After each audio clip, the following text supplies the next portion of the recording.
Hindi ganun kadali yun, Celine. May mga bata sa mga aswang. Matagal na nilang hindi kami ginugulo mula nung mamatay si Chachi. Pero ngayong naririto ka, gusto nilang ipakasal ka sa anak ng kanilang leader upang matuloy ang naudlot nilang kasunduan. Alam kong hindi mo ito gugustuhin. Pero hindi lang ito tungkol sa gusto mo. Ito ay tungkol sa batas nila. At kapag hindi tayo sumunod, maaring hindi lang ang buhay mo ang mawawala, kundi pati rin kaming lahat. Celine, hindi lang kami ang mga aswang sa lugar na to. May mga lumang aswang na naninirahan sa bundok na ito. Hindi nila gusto ang pamamalakad ng ama ko. Para sa kanila, ang mga tao ay pagkain lamang, hindi kaibigan. Lalong hindi kasama sa lahi namin. Gusto nilang ipagpatuloy ang tradisyon ng pagpatay at pagkain sa laman ng tao. Alam nilang narito ka. Gusto ka nilang patayin, kagaya ng ginawa nila kay Chachi. Hindi aksidente ang pagkamatay niya. Pinatay siya ng mga aswang na tutol sa pagbabago. Tama nga ang sinabi nila. Matigas ang ulo mo. Hindi ka matutulungan ng anak na leader ni Zaldivar. Dahil kami ang umakla sa pagpatay sa'yo. Katulad ng ginawa namin sa pinsan mo. Dudurugin din namin ang katawan mo. Hanggang sa hindi ka na makakilala, walang kwenta ang proteksyon mo. Dahil kapag dumating ang oras, kahit saan ka magtago, hahanapin ka namin. At kapag natagpuan ka namin, wala nang makapipigil sa amin.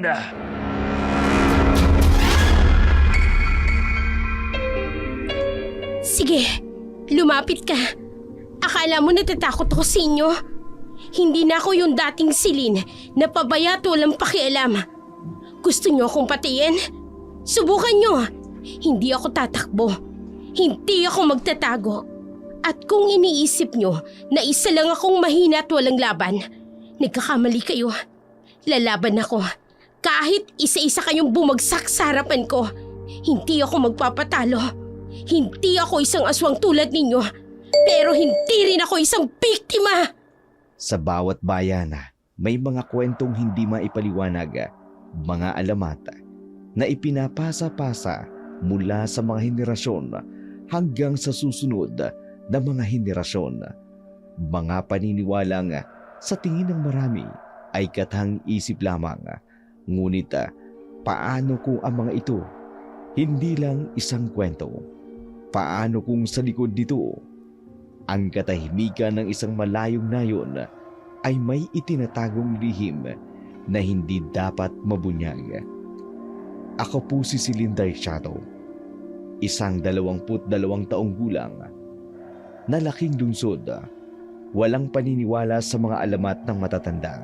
Akala ko ang mga aswang ay katang-isip lamang, mga maligno, bahagi lamang ng malikot na imahinasyon ng mga probinsyano, hanggang sa isang pagkakamali ang nagdala sa akin at sa aking kapatid na si Brian sa isang lugar na hindi namin kailanman inakala. Isang lugar na pugad ng mga nilalang na hindi namin dapat makasalamuha. At doon magsisimula ang bangungot ng aming buhay. Kasalanan mo to, ate. Tingnan mo, pati ako nadamay. Ang sarap ng buhay ko sa Maynila, pero dapat nandun ako.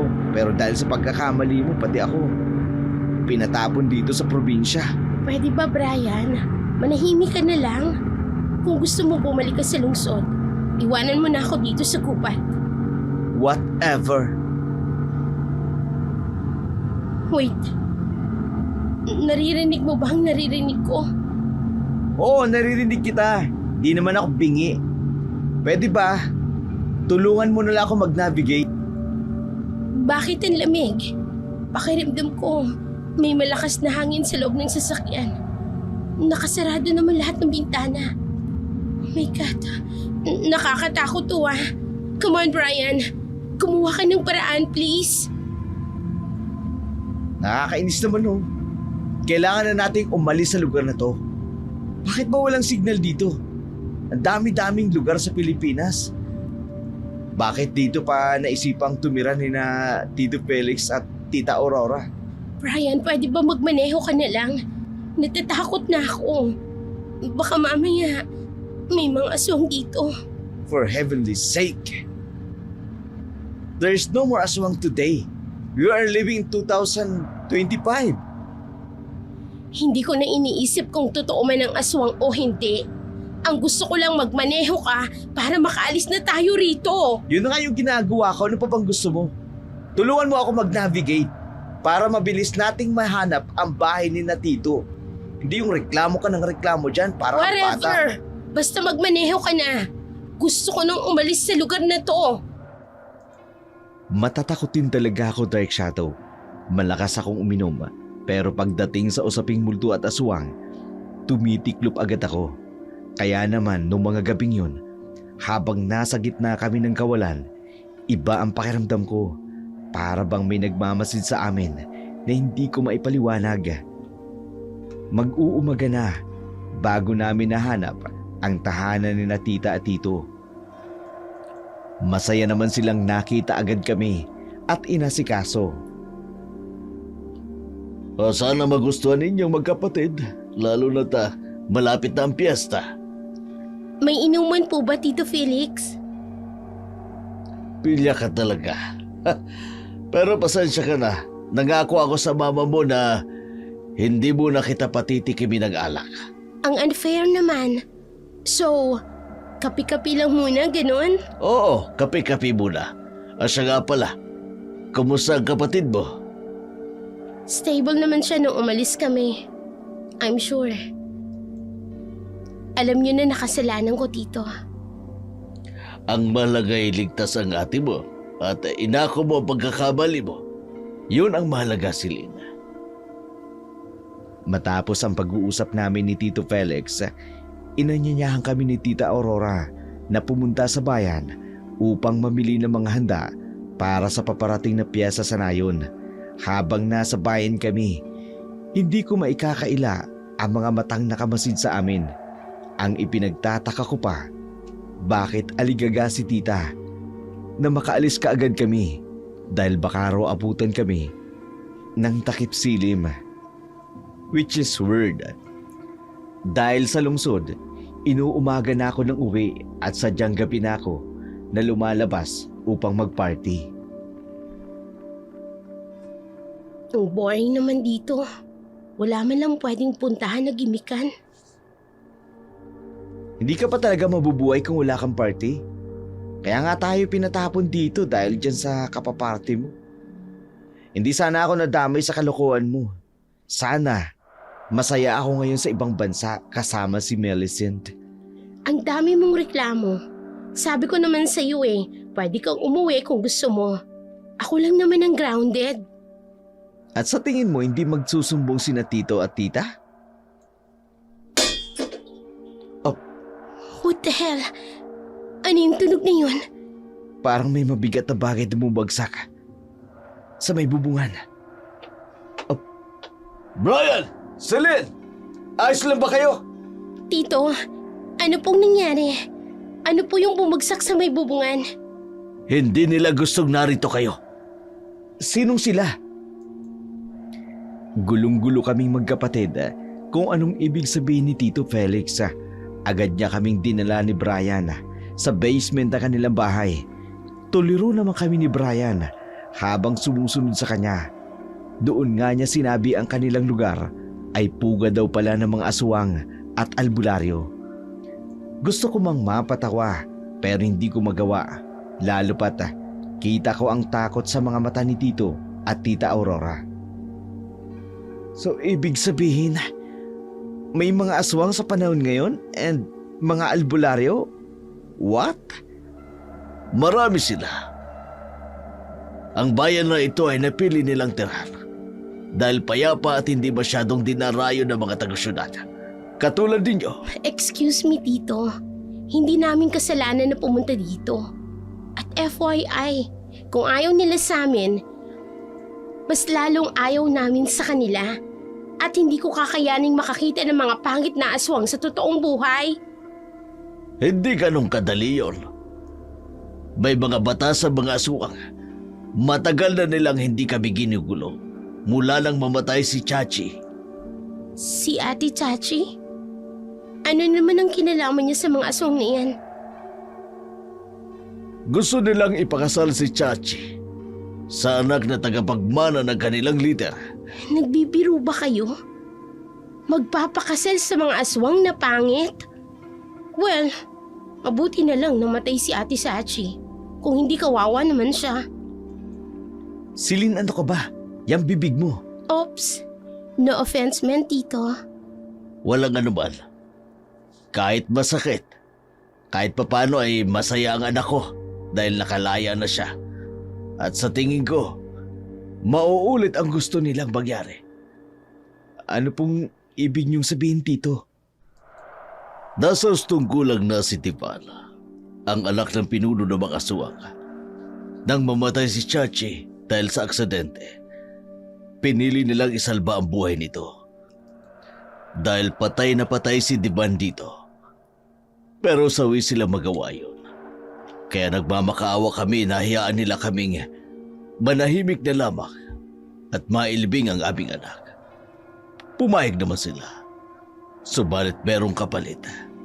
Hindi nila kami patatahimikin hanggat walang kadugo namin ang maipapakasal sa kanilang lahi. Teka sandali. Akala ko ba matagal na kayong hindi ginagambala? Bakit ngayon ay... Di ba dahil Oh my God. kay Celine? Oo, Celine. Ikinalulungkot ko. Hindi sana ako pumayag sa hiling ng iyong ina. Pero hindi ko naman sa kanya masabi ang dahilan ko. Sapagat alam kong hindi niya ako paniniwalaan. Tito, hindi ako magpapakasal sa isang aswang.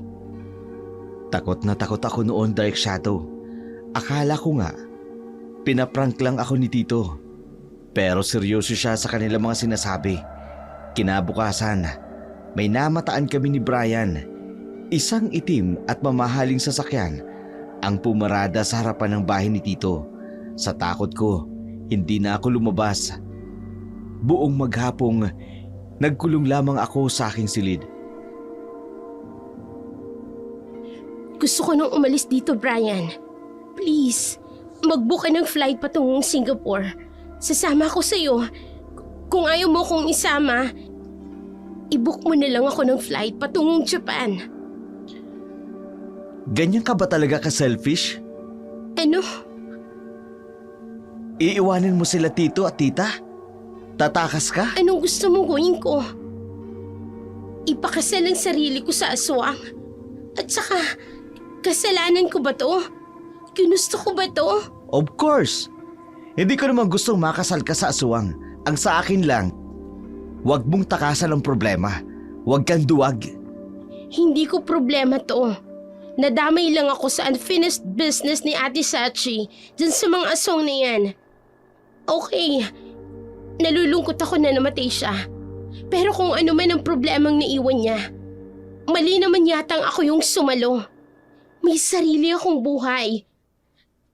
Kaya kung ayaw mong umalis rito, ako ang aalis. Bahala ka! Sa inis ko, kaagad ako nagpabook ng flight patungong Japan. Nagmamadali akong sumakay ng kotse. Hindi ko na inalintana pa ang pagtawag sa akin ni Tito at ang paghabol sa akin ni Brian. Ang nasa isip ko na lamang noon, kailangan kong makarating ng bayan. Pumunta ng airport at ibalik sa rental company ang kotse na nirentahan namin. Akala ko, ganun lang kadali ang lahat. Pero mali ako dahil sa mga oras na nasa schedule area na ako, biglang tumirik ang kotse. Nagdilim ang lahat at wala na akong maalala pa. Gising ka na pala. Oh my God. Sino ka? Nasaan ako? Teka, papunta ako ng airport. May flight ako. Kailangan ko nang bumalik sa Maynila. May flight ako next day. Iiwanan mo ko? Ano? Baliw ka ba? Paanong iiwanan kita? Hindi naman kita kilala. Ako si Diban, ang mapapangasawa mo. Ano? Yung aswang? Teka nga. Totoo ka ba? Paano ka magiging aswang? Hindi ka naman pangit. Kamukha mo nga si Tio James. At saka, bakit ang yaman ninyo? Sa tagal ba namang nabuhay ang mga kalahi namin sa mundo? Tingin mo, hindi pa nila figure out kung paano yumaman? Ang bobo naman nila kung ganun. But you're right about something. Though, Ano naman yan? gwapo talaga ako. Hindi nga pangit. Saksakan naman ang yabang. May pinagyayabang naman Manahimik ka. Pakawalan mo ko rito. Kailangan kong pumunta sa airport. Huli na para dyan. Magpapakasal tayo sa lalong madaling panahon. Gago ka ba? Una ang pinsan ko. Ngayon ako naman. Ano to? Kapag hindi nakakakuha ng mapapangasawa, mawawalan ka naman, ha? Ang cliche naman. Kailangan ko ng queen. Queen? Parang nasa pelikula naman tayo nito. Kailangan nating magkaroon ng tagapagmana. Tapos, sasagupain natin ang mga wolf. Ganon. Aminado ako, Dark Shadow. Gwapo si Diban na aswang. Pero hindi pa rin nagbabago ang isip ko. Ayoko magpakasal sa isang aswang. Noong mga oras na yun, may ginawa sa akin si Diban. Para makatulog ako. Siguro, hindi niya kinaya ang ingay ng bunganga ko. Nang magising ako, mag-isa na lamang ako sa silid na kinalalagyan ko. Wala na akong gapos. Pero dahil sa tibay ng pintuan at taasa ng bintana, imposibleng makatakas ako. Tito, tumawag na si Mama. Hindi ko alam kung anong sasabihin ko. Huwag mong sabihin sa mama mo. Mag-aalala yun. Pero paano si Celine? Kotse na lang natagpuan natin. Sigurado ako, may masamang nangyari sa kanya. Sigurado akong kinuha siya ng mga aswang. Alam kong minamanmanan nila ang bawat galaw natin. Puntahan natin, Tito. Humingi tayo ng tulong sa mga pulis. Kidnapping ang ginawa nila sa kapatid ko. Hindi ganun kadali yung Brian. Ma-impluensya ang mga Saldivar. Tayo pa ngayon matatakot sa mga aswang na yun. Hindi naman yata tama yun. Huwag kang mag-alala. Gagawa tayo ng paraan. Mahanap din natin ang kapatid mo. Kung kinakailangan pumunta tayo sa bahay ng mga Saldivar, gagawin ko. Huwag lang talaga silang magkakamali na saktan ng kapatid ko. Dahil kahit may katigasan at kamalditahan yun, di ko naman makakayang may masamang mangyari sa kanya. Walang masamang mangyayari sa kapatid mo. Hindi ko hahayaang mangyari yun. Sa kabilang banda, labis ang pag-aalala sa akin ni Tito at ng kapatid ko. Ako naman, patuloy na nag-iisip kung paano makatatakas sa mansyon ng mga aswang. Hindi ko na rin alam kung saan nagtungo si Divan. Dahil mula nung araw na kinausap niya ako, hindi na siya muling bumalik pa sa aking kwarto. Hey! Alam kong naririnig mo ako. Pwede bang makausap si Divan? Sabihin mo gusto ko siyang makausap. Hoy! Kuyang Bantay! Nakakainis naman. Hindi man lang ako kinakausap. Wait. Bumukas yung pinto. Gusto mo ba ako makausap? Paano mo nalaman? Sa lakas ng boses mo, paano ko ba naman hindi malalaman? Divan, pakiusap. Pakawalan mo na ako rito. Alam ko namang hindi mo gusto ang ganun eh. Kasi diba, patay na patay ka kay Ate Sachi. Oo. Sobra akong nasaktan noon nung makita ko siyang may kahalikan sa parking lot. Sinusundan mo siya noon? Puro ka tanong. Sabi ko naman sa'yo, hindi ka pwedeng umalis dahil magpapakasal tayo bukas. Bukas! Aray ko, hinaan mo ang boses mo. Ang sakit sa tenga. Teka, maganda ka na. Haharap tayo sa pamilya ko. Tulala ako habang inaayusan sa loob ng aking silid. Lumabas si Divan matapos niyang sabihin na kailangan ko maganda dahil ihaharap niya ako sa pamilya niya. Sinusubukan kong kausapin ang mga nag-aayos sa akin pero tikom din ang kanilang mga bibig. Nang matapos nila akong ayusan, dinala nila ako sa bulwagan ng mansyon. At isa lamang ang masasabi ko. Hindi mo masasabing aswang ang nakatira dito dahil sa gara at yaman nito. Pati ang pamilya ni Divan, halatang galing sila sa isang prominenteng angkan. Taliwa sa paniniwala ko na ang aswang ay nagtatago sa bundok. Pangit ang itsura at masasabi kong sila ang modern day of aswang. Talaga bang ipipilit mo ang gusto mo? Kung ako lang masusunod, hindi ko pipilitin ang babaeng magpakasal sa akin. Kung meron mang dapat sisihin ito, yun ang pamilya ng Tito Felix mo. Pumayag silang makasal si Sachi sa akin. Pero hinayaan nilang maglaya siya. Kaya siya na aksidente. Hindi naman nila kasalanan na namatay si Ate Sachi. Aksidente nga, di ba? Nag-iisip ba kayo? At ako, hindi naman yata pwedeng gawing collateral ng kasunduan ninyo. Mahal na mahal ko si Sachi. Kahit may boyfriend na siya, meron din akong kasinta noon. But I am secretly in love with her. May girlfriend ka dati? Tapos sasabihin mo na mahal mo ang pinsan ko? Aba, hindi ka lang pala gagong aswang. Salawahan ka rin. Tama lang talaga na namatay yung pinsan ko. Kesa naman mapunta sa isang cheater na tulad mo.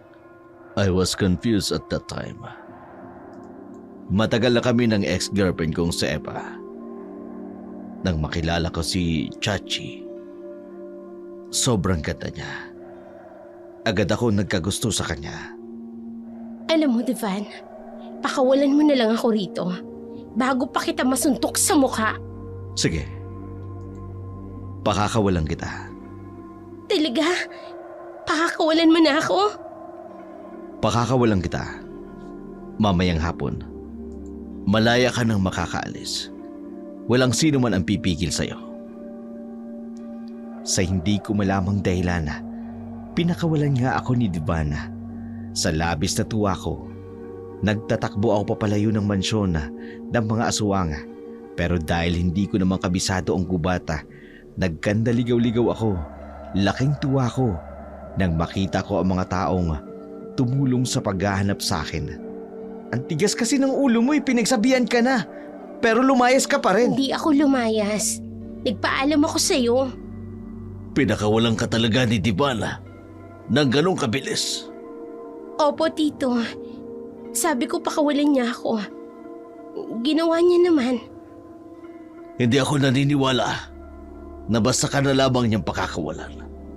Marahil may dahilan kung bakit niya ito ginawa. Kung ano man po ang dahilan niya, Tito, wala na po akong pakialam doon.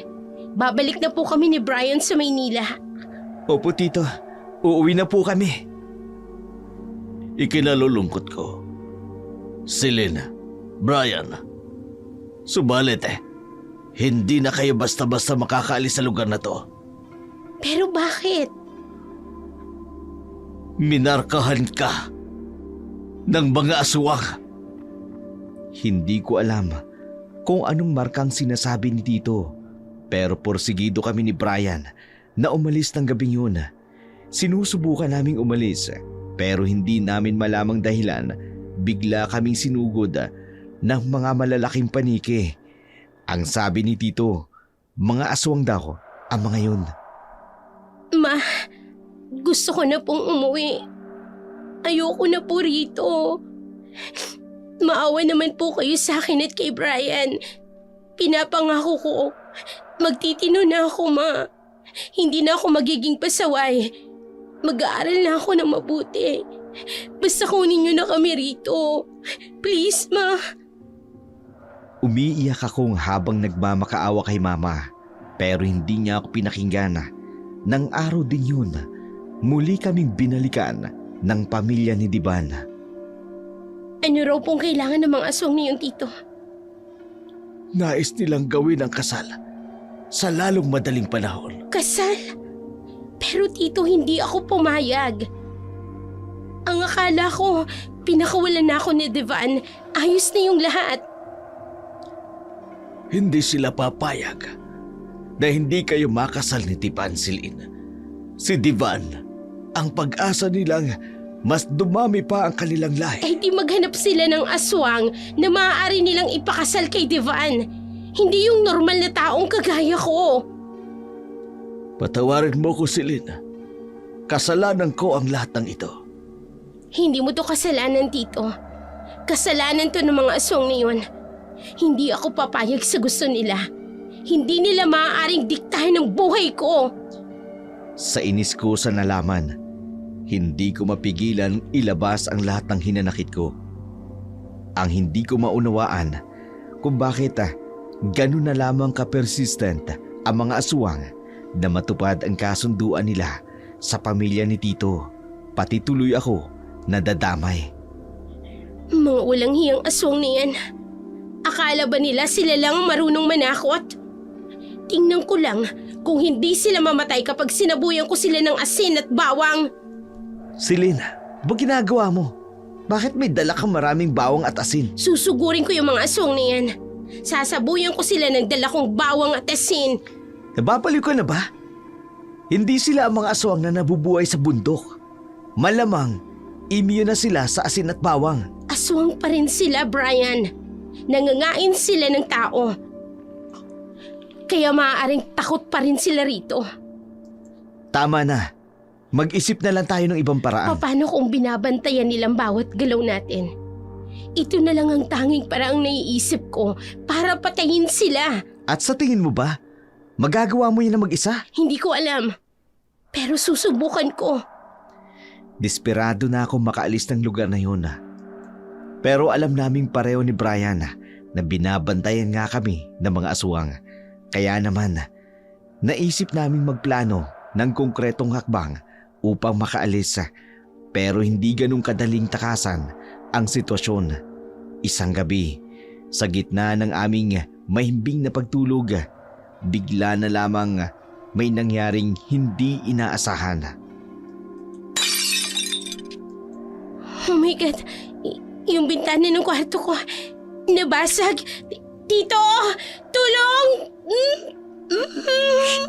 Huwag ka maingay. Ano ba? Paano nandito ka? Pumasok ka pa talaga sa kwarto ko? Umalis ka rito. Kung hindi, papatayin kita. May bawang at asin ako rito. Sa tingin mo ba matatakot ako dyan? Oo, dahil aswang ka. Sa tagal na naming nakakasalamu ang mga tao, immune na kami sa bawang at asin. Nagkaroon na kami ng kaunting allergy pero hindi kami namamatay. Ha? Sigurado ka? Alam ko galit ka sa akin, pero maniwala ka. Hindi ako masamang aswang. Gusto mo talagang maniwala ako sa'yo? Salawahan ka nga eh. Teka, bakit naman tayo napunta dyan? Bakit mo inuungkat ang history ng love life ko? Kasi nga, gusto mo ng shotgun wedding. Hindi ba? Ayoko namang makasal sa isang loveless marriage. Okay. Kaya lang naman kita gustong pakasalan. Dahil ayokong matulad ka kay Chachi. At ano naman ang ibig mong sabihin? Silin, hindi lang kami ang mga aswang sa lugar na to. Marami kami. May kalaban rin kami mga aswang. Sila yung mga nakatira sa bundok. Kumakalaban sa pamamahala ng aking ama. Alam nilang narito ka. Gusto ka nilang patayin. Kagaya ng ginawa nila kay Chachi. Pero aksidente ang pagkamatay ni Ate Sachi. Yun ang gusto nilang palabasin. Pero ang totoo, pinatay siya ng mga nag-aklas na kalahi namin upang hindi matuloy ang pagpasa sa akin ni Ama ng kanyang katungkulan bilang leader ng lahing aswang. Hindi ko alam. Wala akong masabi ngayon. Hindi ko alam kung anong paniniwalaan ko. Umalis si Divana matapos niyang isiwalat sa akin ang katotohanan ng pagkamatay ng aking pinsan. Tulala ako, hindi makabalik sa aking pagtulog kinabukasan. Matamlay akong sumalo sa agahan kasama ang aking kapatid at ang aking tiyuhin. Brian, sa tingin niyo, sinong makakatalo sa mga aswang? Ang sabi ni Tito Felix, pwede raw tayong humingi ng tulong sa mga albularyo. Hindi ko alam kung ano yun. Basta yun doon yung makakatulong sa atin. Pero sa kaso ng pamilya ni Diban, parang hindi tatabla ng albularyo ang mga yun eh. Mukhang immune na sila. Hindi silang aswang na pinoproblema ko, kundi yung mga aswang na nakatira sa bundok. Ayon kay Divan, hindi nila gusto ang pamamalakad ng kanyang ama. At nais nilang ipagpatuloy ang makalumang pamamaraan ng pamumuhay ng mga aswang. Yung pumapatay ng tao. Nagugulo na ko sa'yo. Akala ko ba pamilya ng aswang si Saldivar? Yun yung kalaban natin dito. Tapos ngayon, may sinasabi ka na namang makalumang aswang. Sila yung mga aswang na ayaw pasakop sa mga makabagong pamamaraan. Kagaya natin, meron ding mga taong nakatira sa bundok na ayaw sumunod sa modernong teknolohiya o kung ano-ano pa. Basta, ang sabi ni Divan, sila ang dahilan kung bakit namatay si Ate Sachi. Ibig mong sabihin, hindi aksidente ang pagkamatay ni Ate Sachi? No, not at all. Pinatay nila si Ate Sachi. Anong ibig sabihin mong pinatay si Ate Sachi? Di ba namatay siya sa aksidente? Di ba yun yung findings? Yan ang gusto nilang paniwalaan ng mga tao. Pero ang totoo, pinatay ng mga aswang si ate. At gusto rin nilang gawin yun sa akin. Hindi makapaniwala si Brian sa sinabi ko sa kanya. Maging ako noong una, hindi rin ako makapaniwala sa sinapit ng aking pinsana. Noong mga sumunod na araw, muli kaming nag-usap ni Divan. Ayon sa kanya, may hindi magandang mangyayari sa araw ng piyesa ng nayon.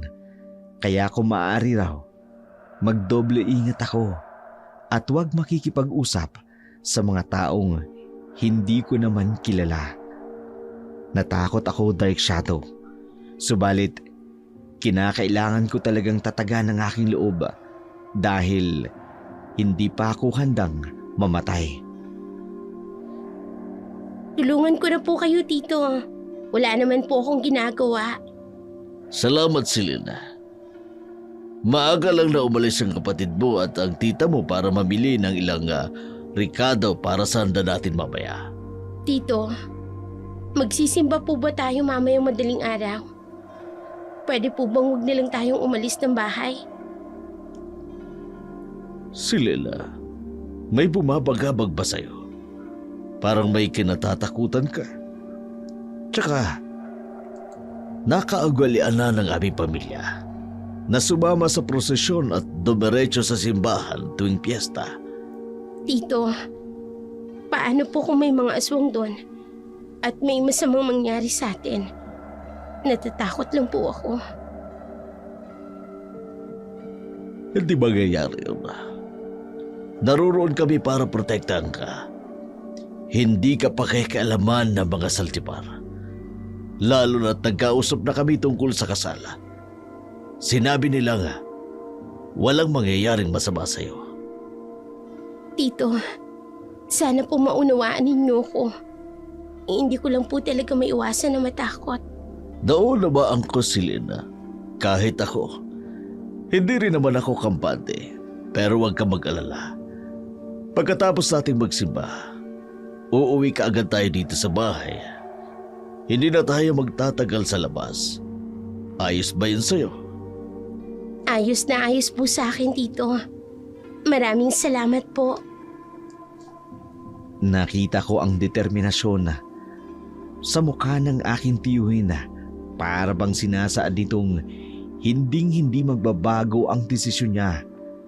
Nais kong sabihin sa kanya ang sinabi sa akin ni Divan tungkol sa iba pang aswang at ang totoong nangyari kay Ate Chachi.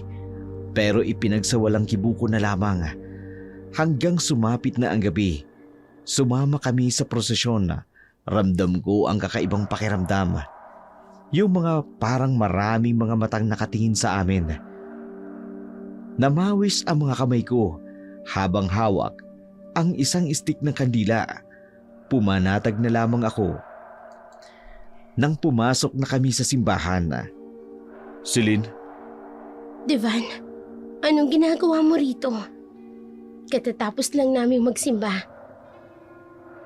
Teka, nagsisimba rin ba ang aswang? Hindi yan ang mahalaga ngayon. Narito sila. Gusto ka nilang kunin. Ha? Gagawin din nila ang ginawa nila kay Chachi. Kaya lika, sumama ka sa akin. Pero hindi ako pwedeng umalis nang hindi nagpapaalam sa pamilya ko. Baka kung anong mangyari sa kanila. Paano kung sila naman ang sugurin ng mga sinasabi mong aswang? Anong nangyayari? Bakit biglang lumakas ang hangin? Divan, anong ibig sabihin nito? Naririto na sila. Halika na. Pumasok na tayo sa kotse ko. Bilisan mo, Celine. Bago pa nila tayo sugurin. Pero saan naman tayo pupunta?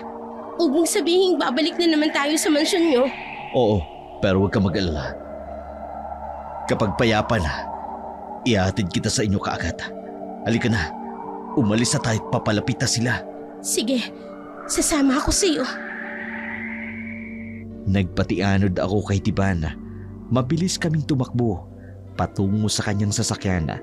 Mabilis kaming lumisan mula sa plaza ng Nayon. Sobrang lakas pa rin ng hangin.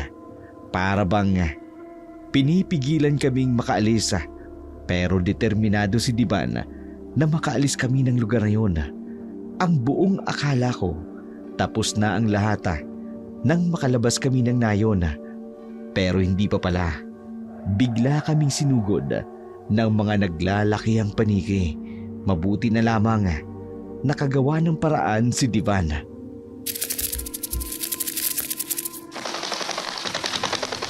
Sila ang mga kalahi namin na tumiwalag at naniraan sa bundok. Mahabang panahon na sumusunod sa makalumang pamamaraan kung paano mamuhay ang mga aswang. Ayaw noon ni Ama. Pagod na siyang magpabago-bago. Pagod na siyang magtago at itago ang aming lahi. Pero, paano kayo nabubuhay? Kumakain ba kayo? Di ba kailangan nyo ng puso o kaya naman dugo ng tao? Nag-adapt kami ng ibang diet. Katulad ng pag-consume ng dugo ng hayop at puso ng hayop. In human term, you call that vegan diet. Impressive. Nakaka-amaze naman. Parang sa libro ko lang nababasa yung mga yan Pero, ang gumugulo sa akin, bakit gusto ng iyong ama na maikasal ka sa tao? Imbes isang fully blooded na aswang. Di ba dapat sinisecure ninyo ang lahi ninyo? The bond between human and aswang. Gusto ni Ama na magkaroon kami ng malalim na koneksyon sa mga tao. Lalo na ang susunod na henerasyon. Labis itong tinututulan ng mga kalahi naming iba. Ayon sa kanila, mas magiging malambot ang puso ni Ama sa mga tao na dapat daw ay hindi. Dahil ang mga tao'y pagkain, hindi dapat kinakaibigan. Ang sama naman pala nila. Hindi kami pagkain ng mga tao, ano? May buhay din kami. Kaya wala silang karapatang ituring kaming pagkain. Kumalma ka lang. Gagawa natin ng paraan. Sa ngayon, mag-iingat ka. Dahil hindi ka nila titigilan. Lalo na't may marka ka na ng aswang.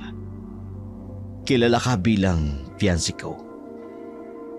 At mas naghahangad sila makuha ka upang hindi matuloy ang kasal natin. Teka, may kasal talagang magaganap? Tivan, bata pa ako Marami pa akong pangarap. Gusto ko pang magbiyahe, mag-shopping, manood ng concert. Ang dami pa. Ayoko pang matali sa isang responsibilidad. Lalo na't magkaibang uri tayo.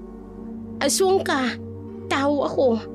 At ang pinakamahalaga sa lahat, wala tayong pagtingin sa isa't isa. Yeah. When it comes to material things, I can provide them for you. But emotions are a different story. Tama ka. Wala tayong malalim na ugnayan para mahalin ang isa't isa. At ayokong ipilit yun sa'yo. Hindi ko alam pero nararamdaman ko ang kaunting lungkot sa sinabi ni Divana. Pero tama naman siya. Kailangan naming makaisip ng paraan para masolusyonan ang problema ko. Kaya nga kinaumagahan, inihatid niya na ako pauwi ng bahay ng aking tito. Inis nga si Brian nang makita si Divana. Pero nagkaayos din kalaunan. Ang sabi ni tito, may magaling daw siyang kakilalang albularyo. Hihingi daw kami ng tulong doon para sa aking proteksyon laban sa masasamang aswang. Kinagabihan noon, sa himbing ng aking pagkakatulog, nagising ako sa matinding sakit ng tiyan. Tito! Ang sakit po! Tulungan niyo ako! Hindi ko na po kaya! Pinakuha ko na si Mang Islaw. Matutulungan ka niya, Silin. Kumapit ka lang. Mawawala din ang sakit na yan. Para akong kinakatay sa sakit. Parang gusto kong... Tito, parang may gustong lumabas sa tiyan ko. Kumapit ka lang, Silin. Paparating na si Mang Islaw. Brian, kumuha ka ng cold compress. Bilis! Opo, tito. Ang sakit. Parang pinipigang sun ko. Tiisin mo muna, Silin. Konting tiis na lang.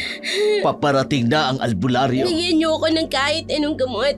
Hindi ko na kaya. Sobrang sakit Tito, kailangan ko ng doktor. Hindi doktor ang kailangan mo, Silin, kundi isang magaling na albularyo. Konting tiis lang, pabangking ko. Paparating na si Mang Islaw. Silin, narito na ang cold compress. Kumalma ka lang Paparating ng albularyo para tulungan ka. Hindi ko man maunawaan ang mga nangyayari sa paligid ko dahil nararamdaman ko ang sakit na nagbumula sa aking tiyan. Ilang saglit pa dumating na ang sinasabi ni Tito Felix na albularyo.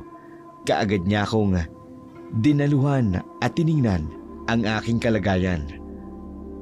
May kinain ka ba, Iling? Kailan ka huling kumain? Kagabi, Anong kinain mo? may babae pong nagbigay sa akin ng suman sa labas ng simbahan. Pinilit niya akong tikman yun. Kaya napilitan po ako.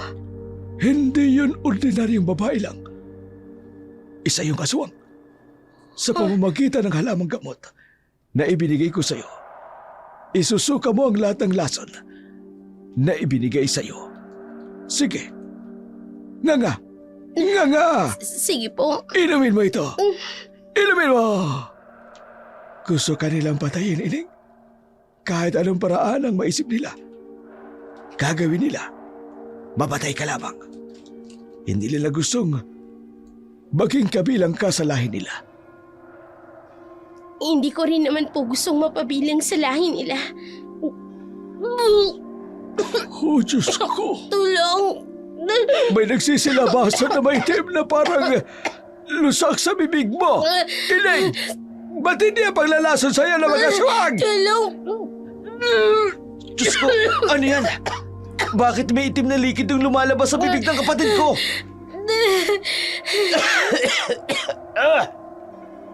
Yan ang lason na unti-unting salang papatay sa kanya. Kung hindi siya kaagad na agapan. My God, Celine. Huwag kang mag-alala. Nandito ako. Nandito ang kapatid mo. Para akong nawala ng ulirat ng mga oras na yun. Agad na isinagawa ng albularyo ang kanyang ritual. May inusal siyang dasal. Ipinahid sa akin noo ang isang likidong hindi ko matukoy. Matagal din bago niya ako napakalma. Nang tuluyan ng humupa ang aking pakiramdam, saka siya naglagay ng asin at ng insenso sa paligid ng bahay. Maraming salamat, Mang Islaw.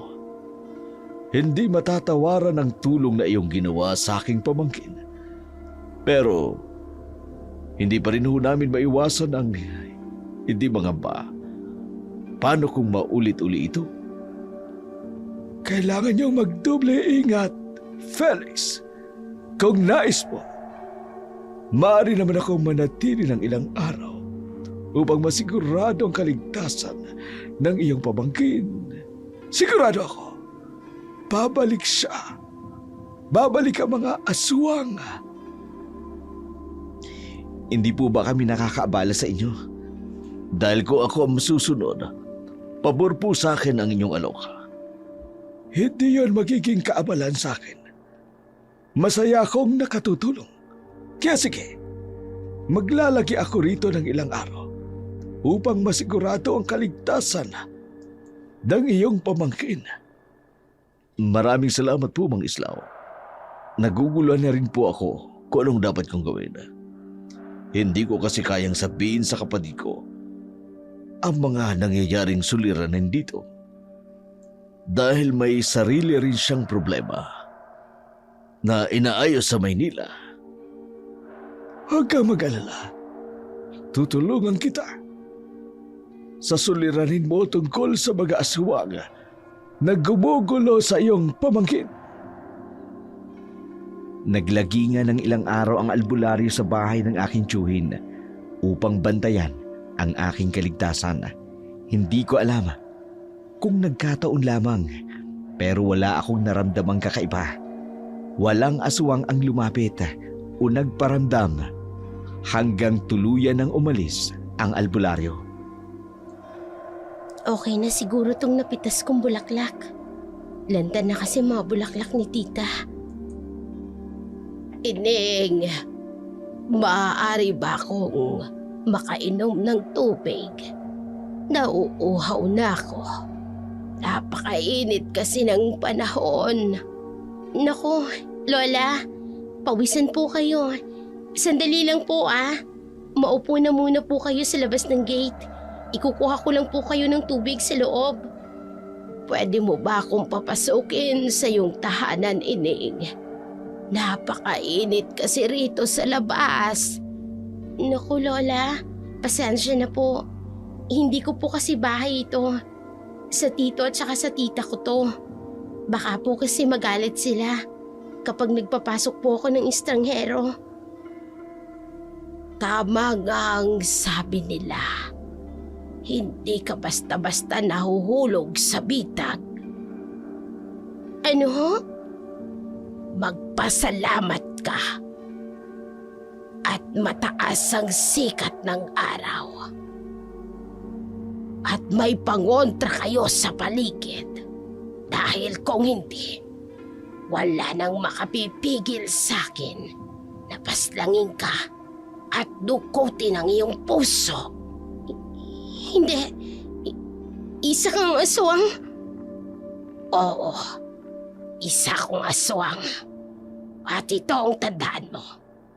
Hindi ka matutulungan ng anak ng leader ng mga Saldibara.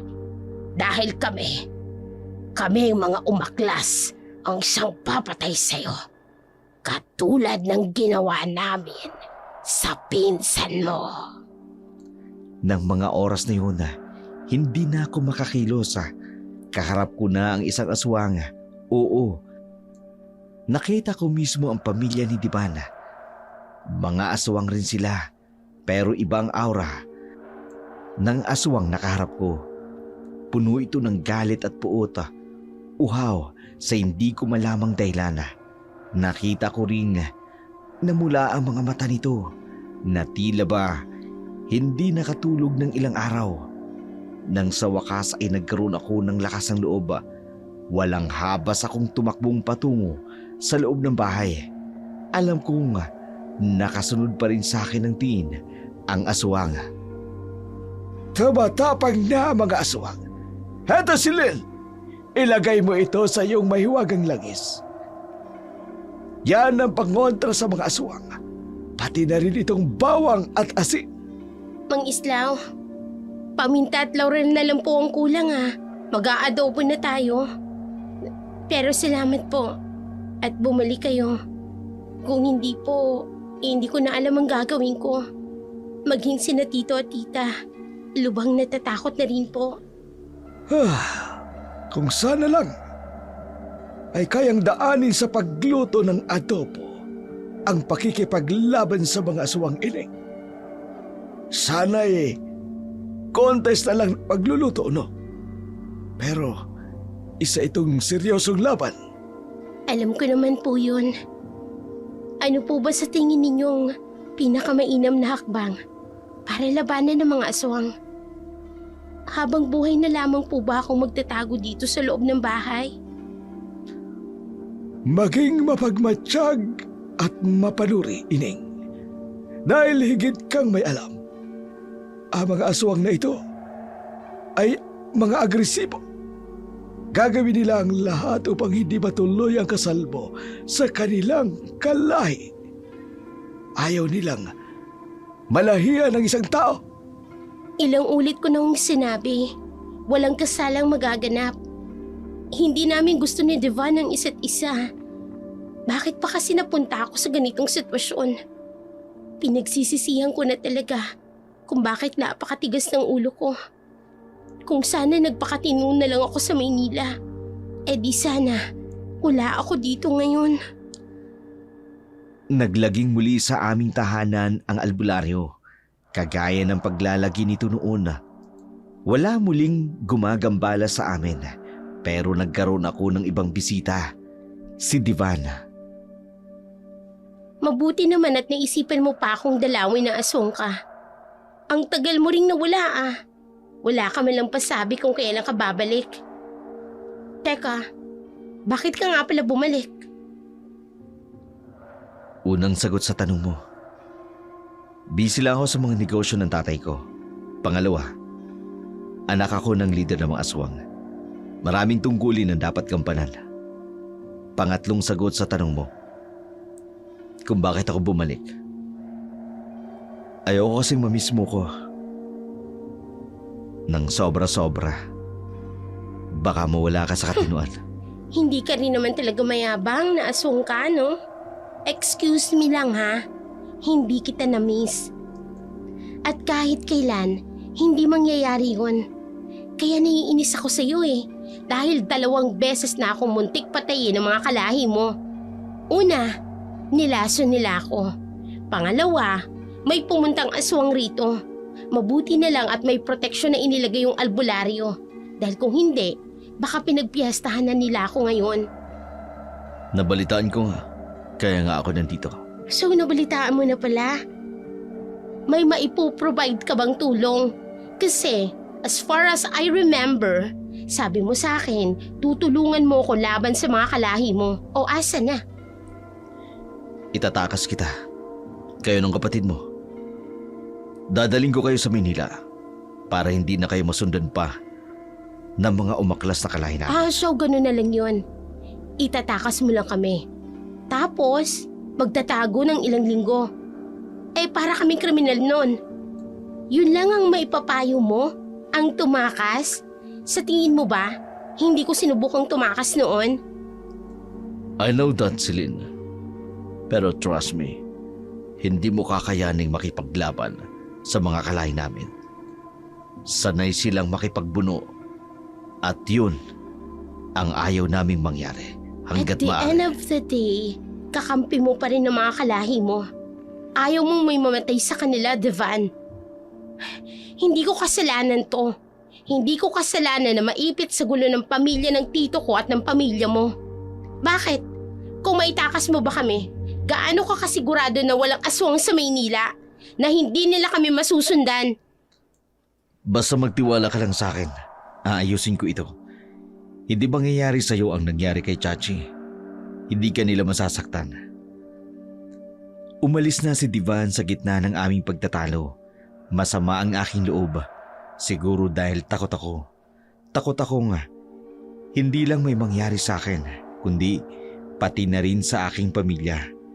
Ang gusto ko lang na mangyari, masigurado kong mawala ang mga masasamang aswang na tumutugi sa akin. Ano yun? May malakas na kalabog akong narinig mula sa bubong ng bahay. May aswang! Halika! Felix! Isama mo ang pamangkin mo. Tugisin natin ang aswang.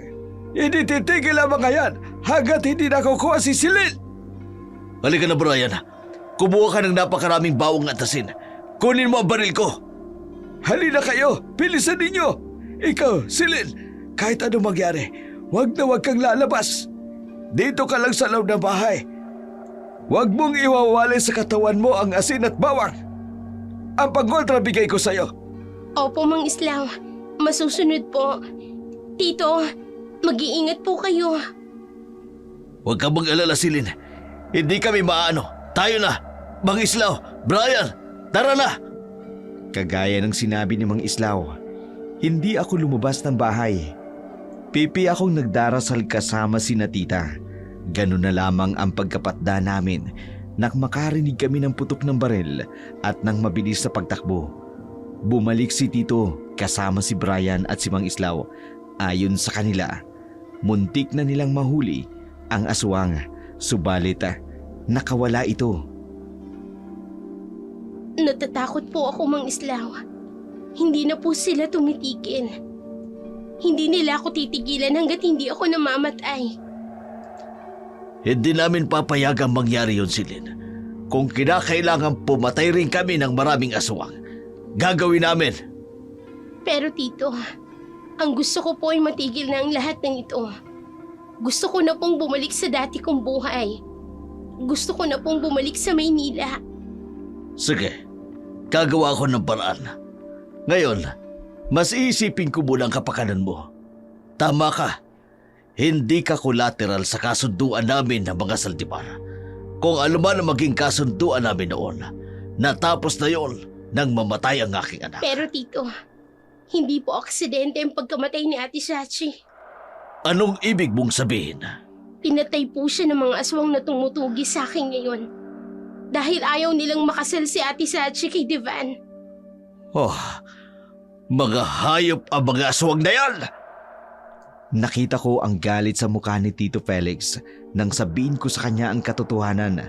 Nang araw din yun, kaagad siyang nagtungo sa tahanan ng mga Saldivar upang kumpirmahin ang aking sinabi. Hindi man nila ito pinabulaanan. Sa galit ni Tito, gusto niyang sumugod sa gubata upang tugisin ang mga aswang na pumatay sa pinsan ko. Galit na galit si Tito. Gusto niyang sumugod sa gubat. Mabuti na lang, napigilan siya ni Tita. Gusto kong sunugin ang kuta ng mga aswang niyan. Kahit ako, galit ako sa kanila, Brian. Kahit kay Divan, Ano naman ang kinalaman ni Devan dito? aswang din si Divan, di ba? Tsaka, di ba ang sabi niya tutulungan ka niya? Pero nasaan siya? Hinahayaan kanyang tugisin ng mga kalahi niya. Hindi na ako umaasa sa tulong ni Devan. Kung makaalis man tayo, dahil yun sa atin, hindi dahil sa tulong ng isang aswang na kaya niya. Nararamdaman ko ang hinanakit mo ngayon kay Divan. Oo, dahil wala siyang isang salita. Ang sabi niya tutulungan niya tayo sa mga kalahin niya. Pero ano ginawa niya? Susulpot lang siya kung kailan niya gusto. Dahil kalahin niya pa rin yun. Aswang pa rin siya. Kaya syempre, doon siya kakampi. Alalahanin mo na lang ang nangyari kay Ate Chachi, di ba? Wala naman silang ginawa. Tama ka, Brian. Kaya humanda sa akin ang aswang na yan. Sa susunod na sumugod sila rito, hindi na ako matatakot sa kanila. Totoong inis ako kay Divan. Pakiramdam ko, iniwan niya ako sa ere. Oo, masasabi kong wala naman kaming malalim na ugnayan bukod sa pagiging fiancé ko niya. Pero umaasa ako sa sinabi niyang tutulungan niya ako. Lumipas ang ilang araw. Nakatanggap ako ng tawag mula sa aking ina. Gising na raw si ate at nakalabas na ng ospital. Gusto niya raw akong makita at makausap. Labis akong natuwa dahil ibig sabihin nun, maaari na akong makabalik sa Manila. Pero bigla akong nalungkot dahil sa sitwasyon na kinasadlakan ko. Maglagay na maraming insenso, Brian. Mag-aali ako ng dasal. Martes ngayon at sumapit na rin ang kabilugan ng buwan. Tiyak naghahanda na mga aswang sa kanilang muling pagsugot. Tagain kaya natin, Mang Islaw. Nung nakaraan kasi, gumanti tayo ng baril at nabulabog ang mga kapitbahay. Hindi pa natin sigurado kung napatay nga natin yung aswang na yun. Nag-ahasa ng itak ang iyong Tito Felix, Brian. Mas maigi na nga sigurong mapatay natin ang aswang na yun gamit ang itak at buntot pagi. Pwede ba akong gumamit ng buntot pagi? Gusto ko rin po kasing tumulong. Huwag na, Silin. Mas madali namin silang mapupuksa kung kami ang kikilos. Baka kasi kung malingat kami, matangay kanila. Pero sawang-sawa na po akong magtago rito sa loob ng bahay. Tuwing susugod sila, gusto kong tumulong. Tutal ako naman ang kailangan nila, Mang Islaw. Huwag nang matigas ang ulo mo, Silin. Mas maigi, dito ka na lamang sa loob ng bahay. Dahil sa wala na akong magawa, mas pinili ko na lamang na makinig kay Brian at kay Mang Islaw. Kinahaponan noon, mga 4:00 ng hapon, nabulabog ang kapitbahay dahil namatay ang kanilang alagang hayop ayon sa kanila. Said daw ang dugo ng mga ito at wala ring lamang loob. Bigla kong naalala ang sinabi ni Divan. Yun ang kanilang kinakain. Pero bakit hindi naman lang sila naghanap ng ibang ligaw na hayop? Yun ang gumugulo sa aking isipan hanggang sumapit ang gabi. Nakaangat na ang bilog na buwan sa kalangitan. Malamig. Parang may panunuya ang bawat dapyo ng hangin sa aking balata. Tila ba merong panaghoy na may hindi magandang magaganap. Sigurado akong may aswang sa paligid. Ganitong-ganito ang pakiramdam ko nung huling sumugod sila. Maganda ka, Silin. Nararamdaman ko na sa paligid lamang sila. Anumang oras ay susugod sila. Huwag na huwag kang lalabas ng iyong silid. Nilagyan ko na muli ito ng proteksyon. Kami na bahala sa aswang. Pero Mang Islaw, gusto ko pong tumulong. Hindi po sila titigil. At sigurado din po ako na sila ang pumatay ng mga hayop ng mga kapitbahay.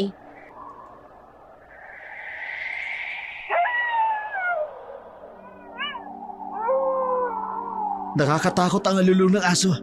Naririyan na sila. Humanda kayo! At muli tayong maglalaban!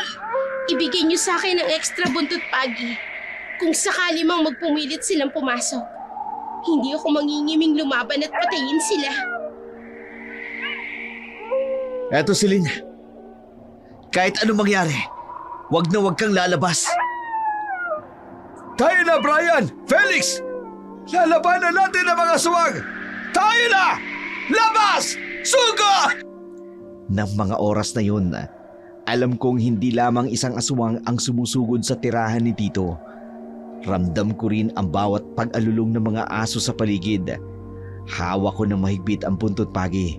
Sa aking gilid, nakikita ko kung paano kumukulo ang mahiwagang langis na ibinigay sa akin ni Mang Islaw. Isa lang ang ibig sabihin nun, may asawang na malapit sa akin. Nagpumilit itong makalapit kahit pa mayroong proteksyon na iniligay si Mang Islaw sa aking kwarto.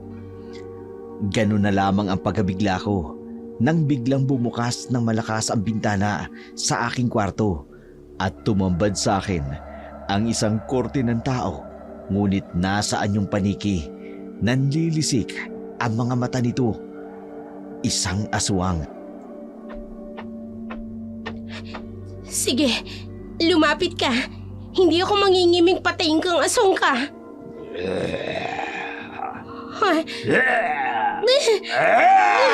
Ang sakit sa tinga ng boses niya.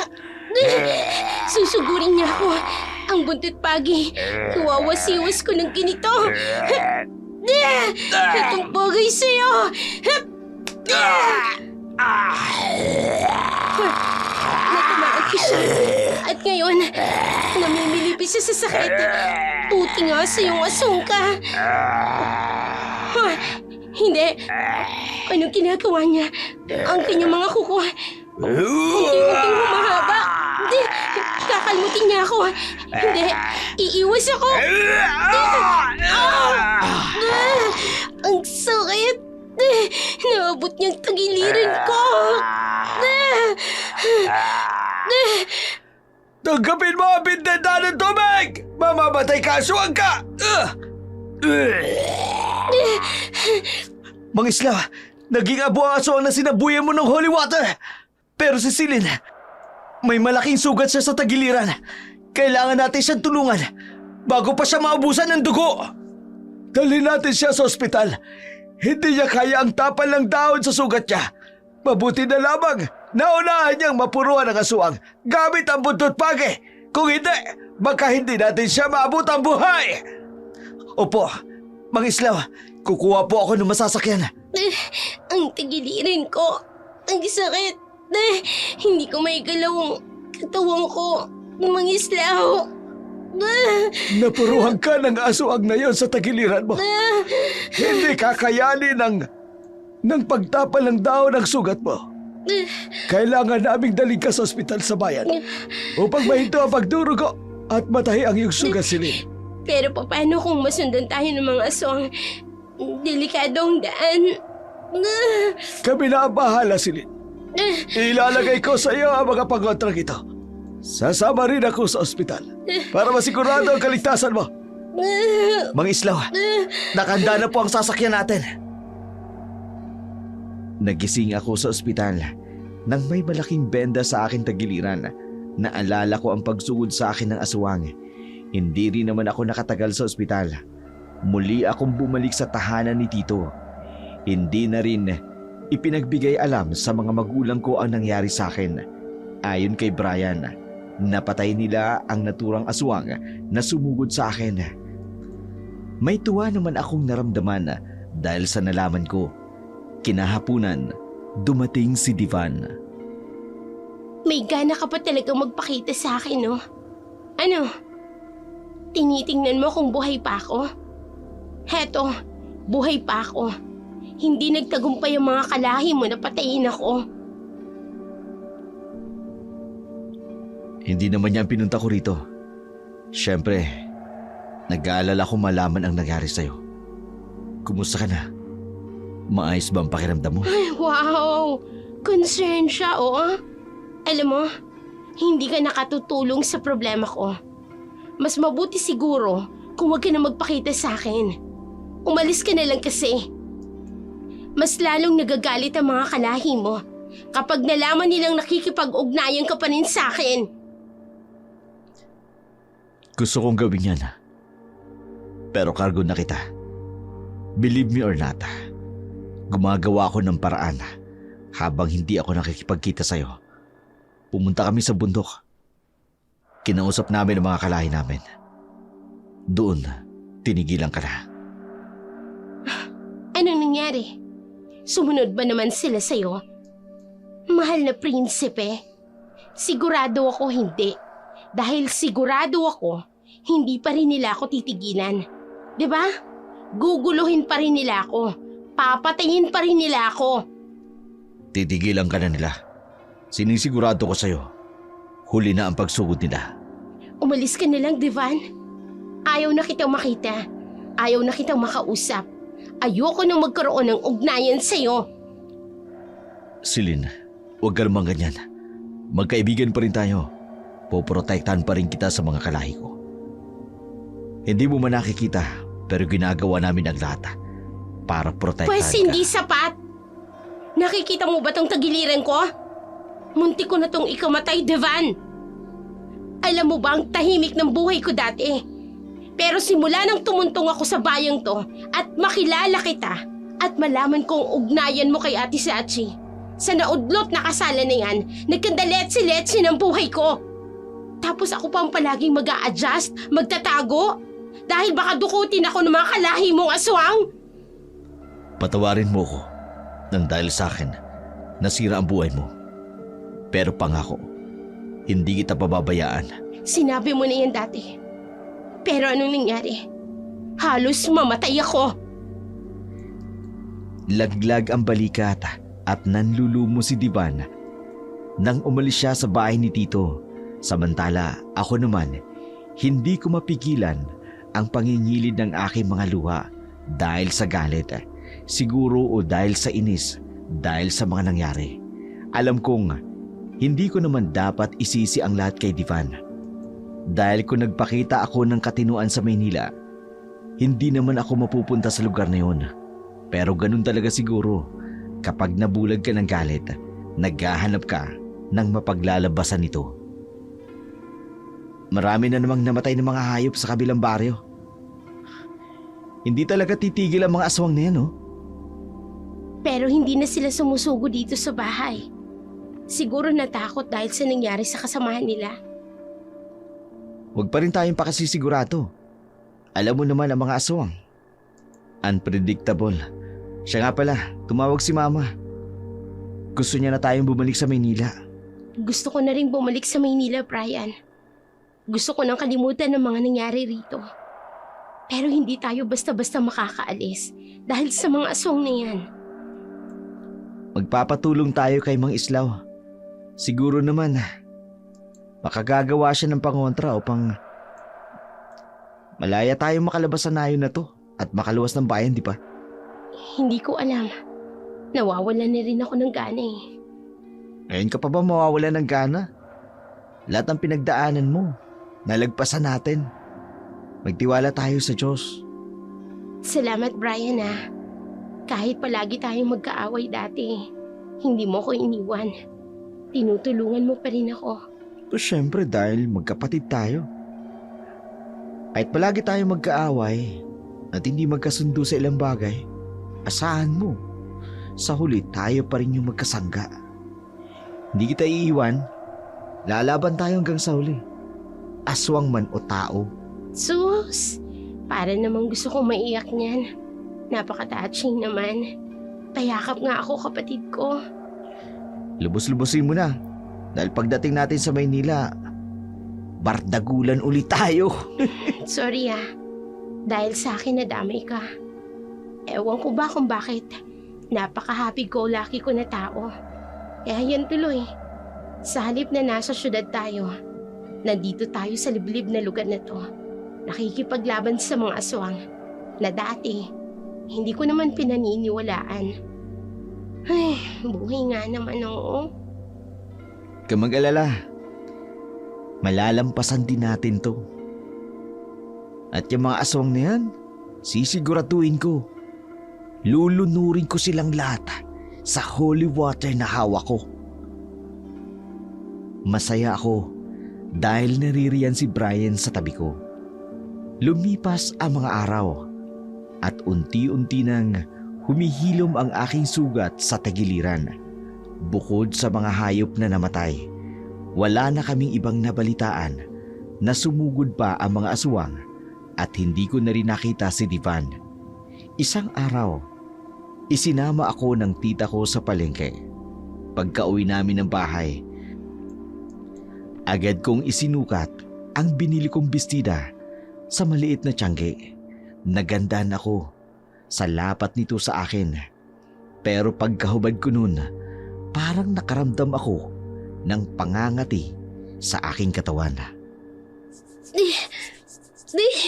Ang katit talaga. Nakakainis na. Gusto kong kamuti ng balat ko. Ano bang nangyayari, Celine? Huwag mo kamutin. Huwag mong lakasan ang pagkamot sa balat mo at magkakanda sugat-sugat yan. Ano ba kasing nangyari, Celine? Nag-umpisa lang naman ito nang isukat ko yung bestidang binili ko sa Sangge. Nag-umpisa ng mga tiyang katawan ko. Ay, nakakainis eh. Ang gati-gati talaga. Gusto ko nang maiyak eh. Hindi kaya mga aswang na naman na may kagagawa nito? Hindi ba ginawa nilang pakainin ka nila ng suman? Hindi ba nila talaga ako titigilan? Napapagod na ako sa kanila. Gusto ko nang mabuhay ng normal. Isa lang ang maaaring makasagot nito. Si Mang Islaw. Ipakukuha ko siya sa kanilang tahan upang malapatan kanya ng gamot, Celine. Ang kati talaga eh. Ayoko na. Habang kinakamot ko siya, lalo lang kumakati. Ipinakuha ni Tito si Mang Islaw. Kaagad namang sumama ang matandang albularyo. Habang tumatagal, mas lalong lumalala ang sitwasyon sa aking balata. Nagsugat-sugat ito at nagtubig-tubig na rin. Nilapatan kaagad ni Mang Islaw ng halamang gamot ang aking sugat. Medyo naibsan naman ang aking pakiramdam. Matutulungan ka ng mga halamang gamot na yan. Unti-unti, mawawala ang panulugat at pangangati ng iyong balat. Mga aswang hubang may pakana ng lahat ng ito. Nag-umpisa lang po ito nang isuot ko yung bestidang binili ko sa Tiangge.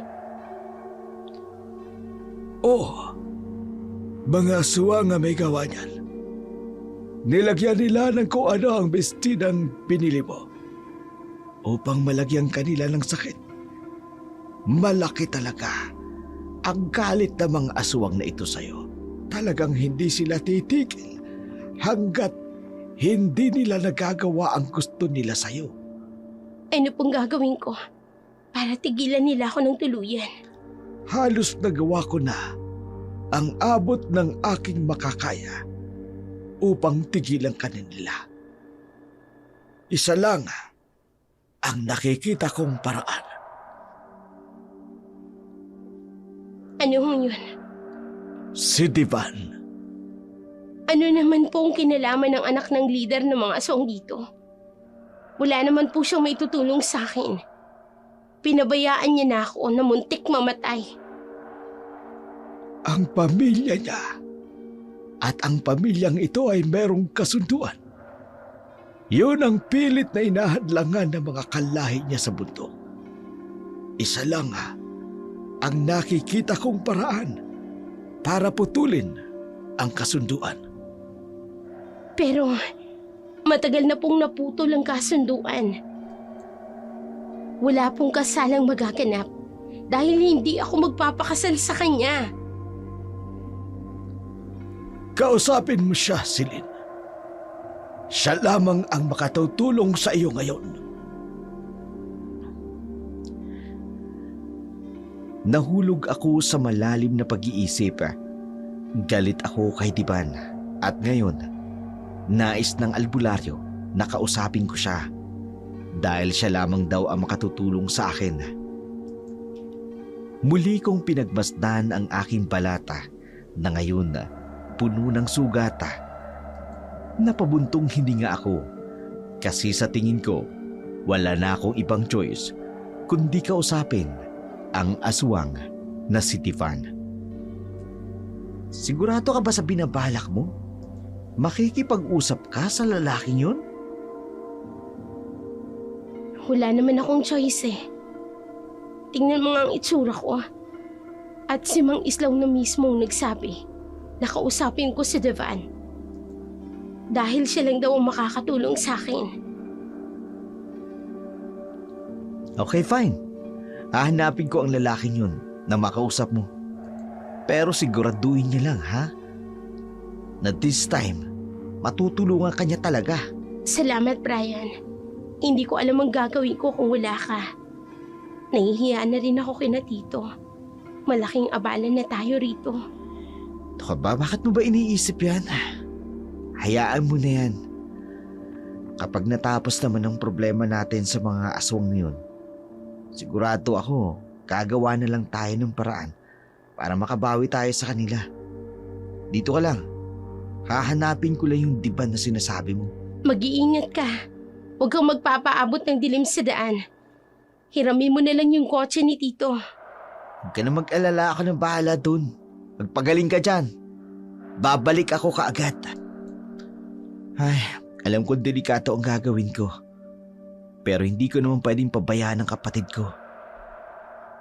Kung ito yung paraan para matapos na ang kanilang pinaplano sa kapatid ko, gagawin ko matapos lang ang problemang ito. Umalis kaagad si Brian upang hanapin si Dipana. Samantalang ako naman, Dark Shadow, pinipilit na magpahinga kahit pa may nararamdaman pa rin akong kakaiba sa aking katawan buhat sa mga sugat na galing sa aking pagkakamuta. Sumapit ang takip silim. Hindi pa rin bumabalik ang aking kapatid. Nakaramdam na ako ng kaba pero bigla yung naibsan nang may humintong sasakyan sa labas sa gate ng bahay ni Tito. Narito na ako. Gusto mo raw ako makausap? Anong nangyari sa'yo? Bakit marami kang sugat? Kagagawa nito ng mga kalahi mong aswang. Nilagyan nila ng kung ano yung binili kong damit. Pasensya ka na, ata. Nangyari ito uli sa'yo. I know you're upset with me. And I completely understand why. Ang sabi ng albularyo, kausapin kita dahil ikaw lang ang makakatulong sa akin. Nalutasin ang lahat ng ito. Handa akong tumulong. Alam mo yan. Sabihin mo lang sa akin at gagawin ko. Ang sabi niya sa akin, putulin natin ang kasunduan ng pamilya natin. Ibig sabihin, yung kasunduang kasal.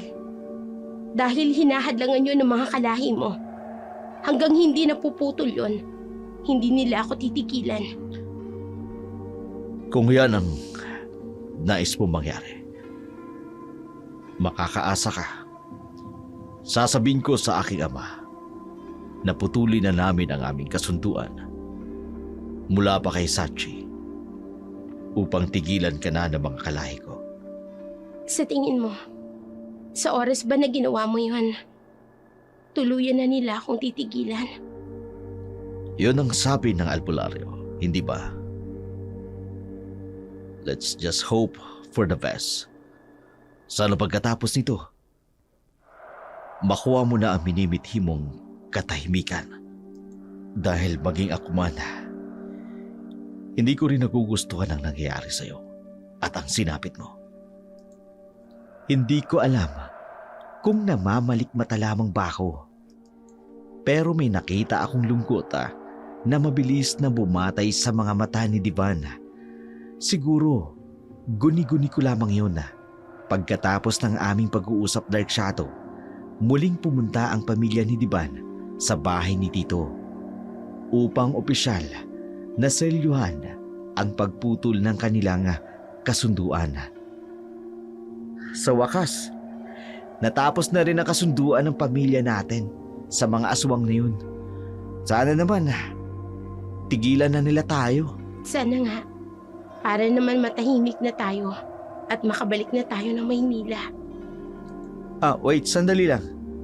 Wala ka bang plano makipag-usap sa ex-fiancé mong aswang bago tayo umalis papuntang Maynila? hindi ko siya official na ex-fiancé. Dahil hindi naman talaga yun nangyari. Hay, nako, in denial. Sige na, kausapin mo na. Alam mo na, baka hindi na tayo bumalik dito at medyo na-trauma na ako sa mga nangyari dito sa atin. Kung ako tatanungin mo, di na talaga ako babalik dito. O sige, kakausapin ko siya. Pero kasi, hindi ko alam ang sasabihin ko, Brian. Taka sandali, bakit namumula ka? Ha? Ano ka ba? Ang kapatid ko talaga, oo. Kakausapin mo lang naman siya, magpapaalam ka lang, walang big deal doon. Kung makareact ka, kayo talaga. Nagpapaalam ka lang. As simple as that. Ilang araw ko rin pinag-isipan bago sinunod ang sinabi sa akin ni Brian. Hindi ko alam kung paano ako magpapaalam kay Tiban o kung ano ang dapat kong sabihin. Minsan naisip ko, kailangan ko ba talagang gawin yun? Posible namang umalis kami ni Brian nang hindi na nagpapaalam, pero may bahagi sa akin na nangihinayang sa gitna ng lahat ng mga nangyari.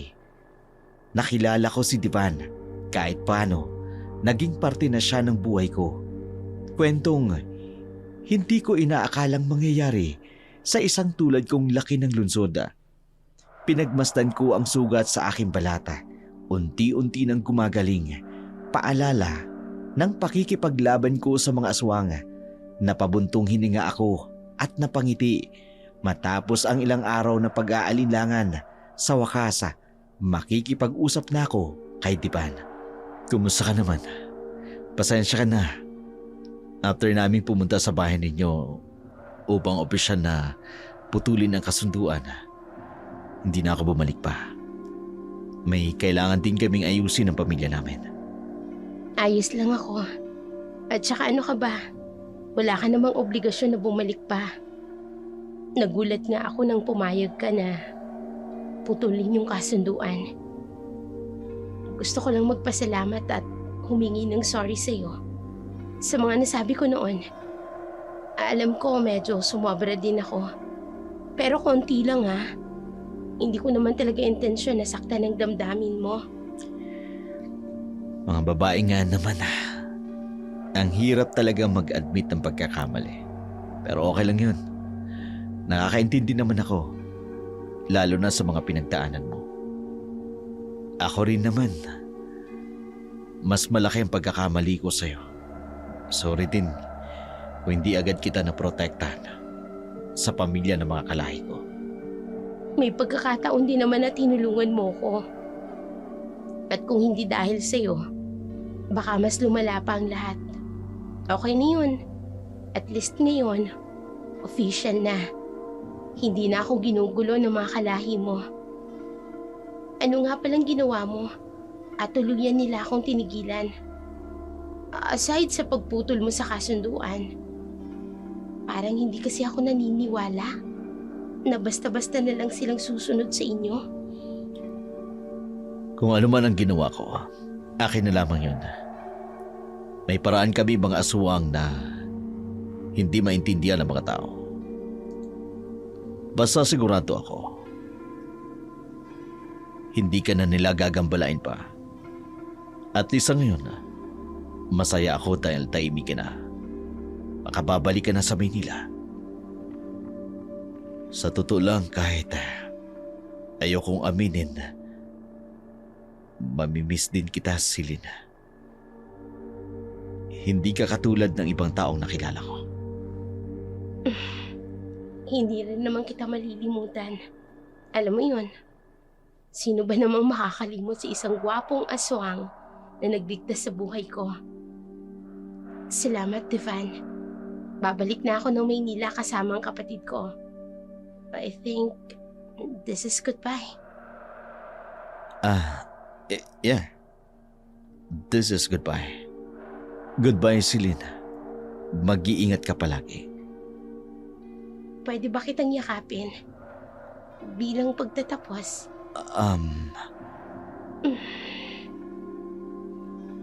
Goodbye, Tivan. Habang papalayo ako kay Diban, ramdam ko pa rin ang pagtitig niya sa akin. Pero hindi na ako lumingon pa. Patuloy na akong naglakad palayo sa kanya. May bigat sa bawat hakbang ko. Parang may mga bagay na naiwan. Mga salitang hindi ko nasabi. Sinubukan kong pigilan ang paghinga sa bawat pagyapa ko. Baka kasi kung huminga ako ng malalim, may bahagi ng aking isipan na magbago. Baka tumalikod o bumalik ako sa kanya. Hindi ko alam kung bakit ganun ang nararamdaman ko na mga oras na yun. Siguro dahil sa lahat ng pinagdaanan ko sa loob ng maikling panahon o dahil sa lahat ng pagsubok na nilampasan ko dahil sa kanya. Sa bawat takbang ko palayo, para bang nauunawaan ko na ito ang tamang gawin. Kailangan ko nang bumalik sa dating buhay.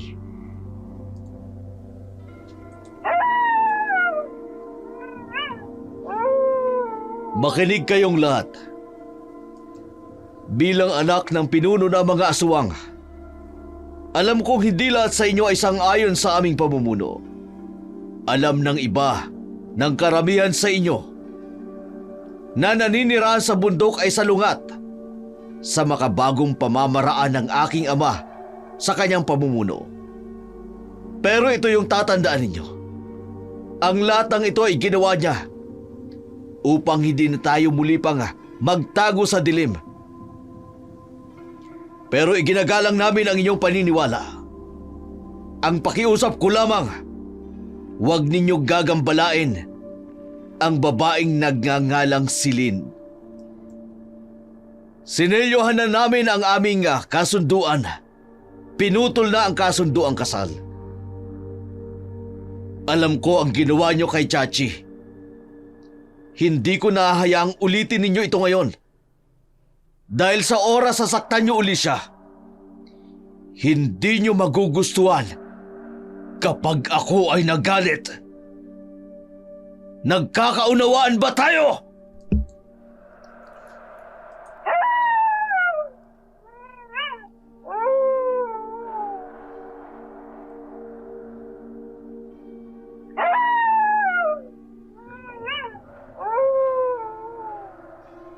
Lumipas pa ang mga araw at masasabi kong tahimik na nga ang lahat. Wala na ang mga aswang na gumagambala sa amin. Maging ang nayon, bigla na ring tumahimik. Araw na ng pagbabalik namin sa Maynila. Masayang masaya kami nagpaalam sa kanila, kina Tito. Pero baka sa kanilang mga mata ang lungkot. Huwag na po kayong malungkot, Tito. Dalawin niyo na lang po kami sa Maynila. Tsak po na matutuwa si Mama. Naiintindihan ko mga pamangkin. Marami kaming gawain dito. Pero susubukan naming makaluwas ang Maynila upang madalaw kayong lahat. Ayos lang po yan, Tito. Pero huwag po kayong magdadala ng aswang, ha? Pilya ka talaga, Silin. O sige na, bilisan nyo na at baka abutan kayo ng dilim sa daan. Brian, mag-iingat sa pagmamaneho. Tinawagan ko na yung rental car company. Sinabi kong ida-drop off ninyo ang sasakyan ngayon. Sige po, Tito. Bye po, Tita. Hanggang sa muli po nating pagkikita. Paalam po, Tito. Hindi po namin kayo makalilimutan. Lalo na po yung experience namin dito sa lugar na to. Lalo na po ang mga aswang. Hindi po rin namin makakalimutan si Mang Islaw. Kahit saan man kayo magpunta, huwag kalilimutang magdasal at maging mapagmatsyag. Dahil ang mga pamahiing aswang, mga elemento, lahat ng yan nasa paligid lang natin. Matuto kayong makiramdam. Mag-iingat kayo sa inyong biyahe. Mga pamangkin, ikumusta nyo na lamang ako sa inyong mga magulang. Opo, Tito. Kayo rin po ni Tita. Mag-iingat din po kayo. Paalam po. Sa pag-alis namin sa nayo na yun, marami akong natutunan. Ang buhay ay maikli lamang. Sa bawat pagsubok, ang pamilya, ang iyong masasandalan. Hindi madali ang makipaglaban sa mga aswang. Sabi nga ni Brian, they are unpredictable. Gaya ng hamon ng buhay, they are unpredictable too. Maraming taon na ang lumipas, hindi na kami muling bumalik sa lugar nila tito. Pero kapag tumatawag sila sa amin upang mangumusta, sinasabi nilang pugad pa rin ng mga aswang ang lugar nila. Tungkol naman kay Divan, hindi na ako nakibalita pa sa kanya. Marahil ang huling araw na pag-uusap namin ay talagang to say goodbye for us. Ano man ang ginawa niya upang tulungan akong tigilan ng mga aswang, wala na akong ideya. Ngayon po, Dark Shadow, nag-i-enjoy ako sa aking buhay na nagtatrabaho sa abroad. Higit sa lahat, natuloy pala ang kasal ng ate ko at nagkasundo kami. I'm happy for her because she found her happy ending. Marami ang nagbago sa buhay ko. Kasalukuyan ako nagtatrabaho bilang isang tourism officer sa Singapore. Malayo sa kahit anumang aswang o pamahiin. Sa loob ng 5 taon, pinili kong kalimutan ang mga kakaibang pangyayari sa buhay ko. Ngunit minsan, sa gitna ng mataong lugar, napatingin pa rin ako sa mga kakaibang anino o napapakinggan ang mga hindi pang karaniwang bagay. Isang umaga, habang ako ay nasa isang coffee shop sa Orchard Road, nakita ko siyang pumasok. Isang lalaking kamukhang kamukha ni Divan. Natigilan ako sa aking kinauupuan. Hindi ako makapaniwala sa aking nakita. Halos kapareho. Mula sa mataas na tangkad, maputi at malamlam niyang mga mata, hanggang sa paraan ng paghakbang. Hindi ako makagalaw habang lumalapit siya sa counter para umorder. Parang tumigil ang mundo nang bahagya siyang lumingon at nagtagpo ang aming mga mata. Natigil siya, tila ba napansin ang pagkagulat ko.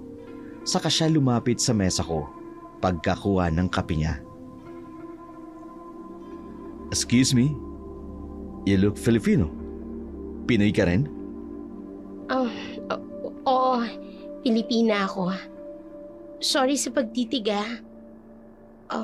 Para kasing may kamukha ka. Talaga? May kamukha pala ako. Saan ka pala sa Pilipinas? Sa Maynila ako lumaki, pero may kamag-anak ako sa probinsya. I'm Celine, by the way. Adrian. Nice to meet you. Taga Batangas ako. Lumaki ako sa Manila. Dito ako sa Singapore for business trip. Ang weird lang. Para kang carbon copy ng kakilala ko dati. Ganun ba? Sino ba tong sinasabi mong kamukha ko? Artista ba? Hindi. Isang kaibigan ko dati. Sa probinsya ko siya nakilala. Medyo complicated lang yung sitwasyon. Ganun ba? Ex mo? Hindi naman. Complicated lang talaga. Ano nga palang trabaho mo dito? System engineer ako. Yung company namin may project dito sa Singapore. Tourism officer ako.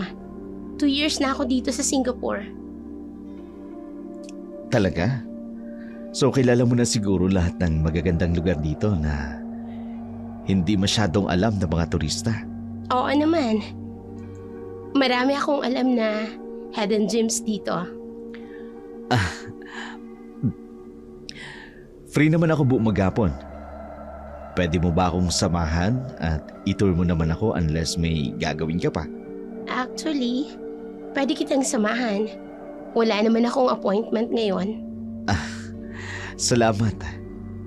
Ang bait mo naman. Habang naglalakad kami palabas ng coffee shop, alam kong hindi siya si Divan. Iba ang paraan ng pagsasalita, iba ang kilos. Wala siyang bakas ng pagiging aswang. Pero may kakaiba pa rin sa aking pakiramdam. Parang ang mundo ay maliit lang. Sa dami-dami ng mga tao, may makikilala akong kamukha ng isang taong naging bahagi ng buhay ko noon. Sa mga sumunod na araw, napadalas ang aming pagkikita ni Adrian. Nagkasundo kami sa maraming bagay. Pareho kaming mahilig sa indie films, mahilig sa kape, at pareho kaming marunong magpahalaga sa tahimik na mga sandali.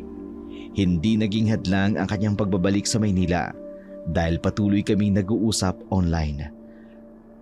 Pagkatapos ng 6 na buwan, nagdesisyon siyang mag-apply ng trabaho sa Singapore para maging malapit kami sa isa't isa. 1 taon matapos naming magkakilala, habang nagbabakasyon kami sa Batangas, tinanong ko siya kung naniniwala ba siya sa aswang. Tumawa lamang siya at sinabing, pamahiin lamang iyon. Hindi ko na ikunento pa sa kanya ang nangyari sa akin.